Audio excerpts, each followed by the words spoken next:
अस्सलाम वालेकुम दोस्तों, क्या हाल है? ठीक हो? तबीयत ठीक है? मैं उम्मीद करूँगा तो सारे दोस्त खैर खैरियत नाल हो सो। ते जेड़े मेरे दोस्त हमारे चैनल पर नए हैं, मेरे चैनल को सब्सक्राइब भी करें ते बेल दा बटन भी प्रेस करें। साड़ी रोज़ दी हर नवी आने वाली वीडियो तुसां कने पहुँच आवे। दोस्तों मैं अज तक यूट्यूब वेरीफाई करन दा तरीका समझे सा किवें यूट्यूब वेरीफाई थींदे। दोस्तों परेशान मत थी, वो जेड़े मेरे दोस्त यूट्यूब वेरीफाई नहीं कीता वो हमारे चैनल का विजिट करें। इंशाअल्लाह तोरा चैनल वेरीफाई थी वैसे।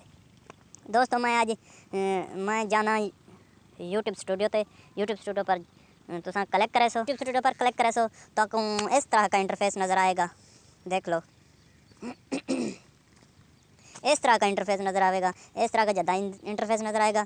तो तुसा वीडियो कुछ भेज भी उसे वेरीफाई तो तेरा यूट्यूब चैनल करना उसे तो तुसा वेरीफाई करना चाहते हो तो तुसा अपनी वीडियो पर कलेक्ट करे सो। वीडियो पर कलेक्ट करने के बाद उतों देखो सामने पेंसिल का निशान है, पेंसिल पर कलेक्ट करे सो। दोस्तों पेंसिल पर कलेक्ट करने के बाद वाल तुसा सामने वाल पेंसिल खड़ी है वीडियो पर, तुसा वाल पेंसिल पर कलेक्ट करे सो। दोस्तों कलेक्ट करने के बाद तो इस तरह का इंटरफेस नज़र आएगा।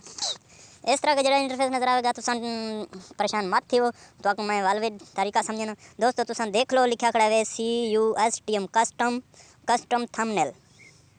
कस्टम थंबनेल तुसा इत्थे जेरे कलेक्ट करे सो ना, ये मेरा इतना गैलरी खोलवे दे, गैलरी तुहाडी काना खुलसे। तुसा जिवें इतना कलेक्ट करे सो तुहाडा एडू थोड़ा कुछ तरह का इंटरफेस लिखे ते आवे से। तुसा उस पर जोर दे सो, उस पर कलेक्ट करे सो। कलेक्ट करने के बाद तुहाडा नंबर पोजीशन, नंबर पूछने के बाद तुसा नंबर दे सो। नंबर जिवें लिख सो तुसा ओके करे सो। उस नंबर पर पिन कोड उसे पिन कोड भी तुसा डाल दे सो। पिन कोड डालने के बाद दोस्तों तलो लिखी जैसे तुहाडा यूट्यूब चैनल वेरीफाई हो गया है। दोस्तों उम्मीद करना सारी वीडियो इंशाल्लाह तक बहुत पसंद आई उसे तो पसंद आई हो तो सारे चैनल को सब्सक्राइब भी करो। कल मिलसूँ इंशाल्लाह नवी वीडियो नाल, तब तक के लिए अल्लाह हाफिज़।